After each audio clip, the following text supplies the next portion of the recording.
Hi everyone. I want to tell you about an ongoing situation in my life that's happening right now. This is my rescue cat, Lenny, who normally likes to sit on my lap, but he's a little freaked out because I want him to sit here, but usually he gets to decide when he sits on my lap. I said on the title that my 79-year-old brother went missing on his birthday, and that's exactly true. And that it's still ongoing. Just to put your minds at ease, he was found, and he is in the hospital. And we don't have all the answers even yet. But I wanted to ask you to offer up a prayer for him. His name is Steve, and I know that there's a lot of power in prayer. My sister-in-law was very ill at one point, and actually still is, and she was doing very badly a couple years ago, and a bunch of people prayed for her, and she took a turn for the better almost immediately. So I'm hoping that that will happen for my brother as well. And also, I want to tell you about some of the steps that were taken on my behalf and to help in this situation that I had no idea what to do, and neither did my sister-in-law. So I want to tell you a little bit about that, and I might follow up later because I'll have to do another video when I get more information, because we don't have all the information yet about exactly what happened. So I will do another video and let you know. So what happened from when I came into the picture was yesterday on Christmas Day, I got a phone call from my sister-in-law, and I want to say that she's never called me before. Never. I always talk to my brother. So when I saw who the call was from, I knew that it had to be something about my brother. So I answered the phone, and she told me that on my brother's birthday, which was Tuesday, and he turned 79, that he had disappeared, and she didn't know what happened to him.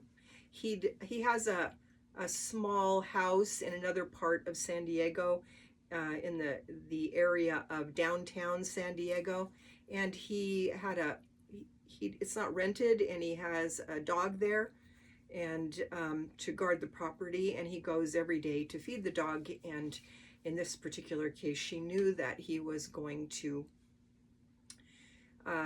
be putting a tarp on the roof to keep out the rain, because right now in California it's raining cats and dogs, and totally understandable why he would want to do that. And as is the custom in our family, we like to do things ourselves. And so he felt, even though he was 79 and he's a cancer survivor and he's not in good condition even right now, he decided he was going to get up on top of the roof and put that tarp up. Now, so far it's just their theory, but what happened on that Tuesday was that he went to do that, and he was supposed to be back, and he was gone until 11 o'clock at night, and she became very concerned. She of course wanted him to come home, and was very concerned, so she gave him a call, and he answered the phone, and she said, "Steve, where are you? Why aren't you home?" And he said, "I'm on the road. I'm driving north." I think he might have said that he was on a highway.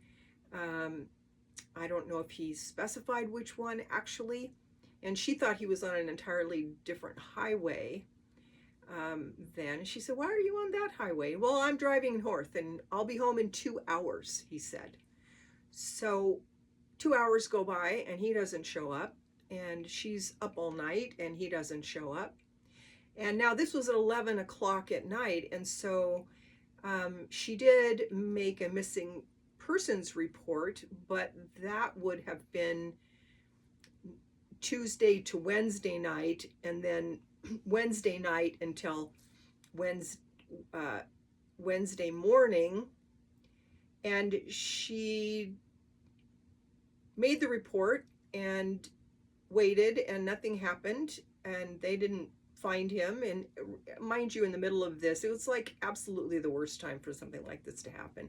It's a holiday. It's raining and flooding in parts of California. The police are already, I'm sure, stretched trying to deal with all the things that happened just because of the rain. And then on top of that, it's going to be Christmas. So Christmas morning, I got up thinking that I was going to be going to my daughter's house for Christmas breakfast and to exchange gifts and whatever. And I get a call from my sister-in-law. And as I said, she never calls me, so I was instantly concerned. And she started talking, well, blah, blah, blah. And I said, what happened to Steve? Because I knew there was something. And so then she tells me the story, but she doesn't really know what happened. And so she wanted to know if I knew how to ping his cell phone to find out where he was. And I don't know that information. And I know he has an Android phone, and I have an iPhone. And so I said, well, I don't know, but I will ask my daughter. My daughter's works in social, working on the internet, and doing social advertising sort of thing. And my son-in-law is really good on his phone, and my grandson built a computer. So they're the group to ask. So I called and I asked, and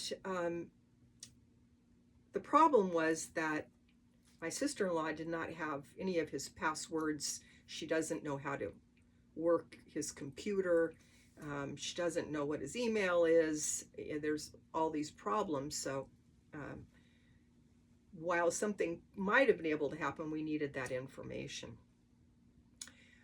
So then this all happened from the time I found out about it. This was all happened yesterday. And I looked back this morning, and I was thinking, did that all happen in one day? And I looked at my messages to my daughter, and I was like, yeah, it all happened yesterday. So my sister-in-law had also contacted a good friend of my brother's who had known him for a long time, and his name is Mike. And Mike set out to try to help however he could, and he ended up, I think he lives over that way, and where my brother ended up, and he happened to call this hospital, and they confirmed that Steve was there, and he was in the ICU. So he called my sister-in-law, and of course she went up there, and my brother is in the ICU. We still don't have a lot of information about it. We're supposed to talk to a doctor today who's going to tell us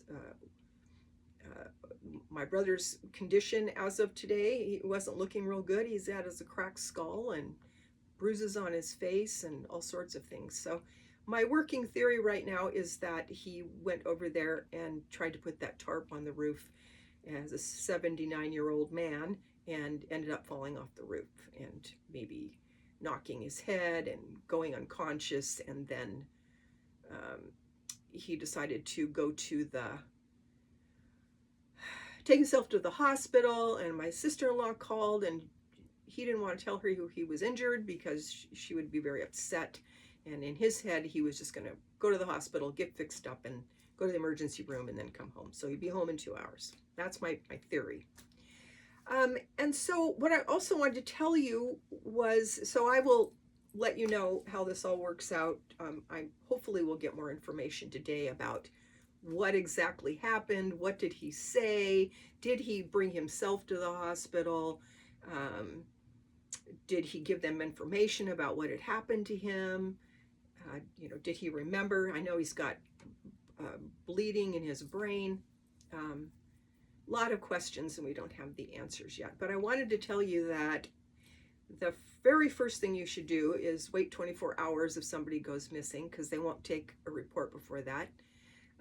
Go to your local, wherever he lives, and go to that police department and file a missing persons report. And then my daughter, he lives in California. My daughter actually called the highway patrol and had them send out a description of the car and license plate and all that kind of stuff. And there's lots of things you can do, and I will go over that more in my next video. But the first thing you should do is make this missing persons report, and then everything else will come after that. So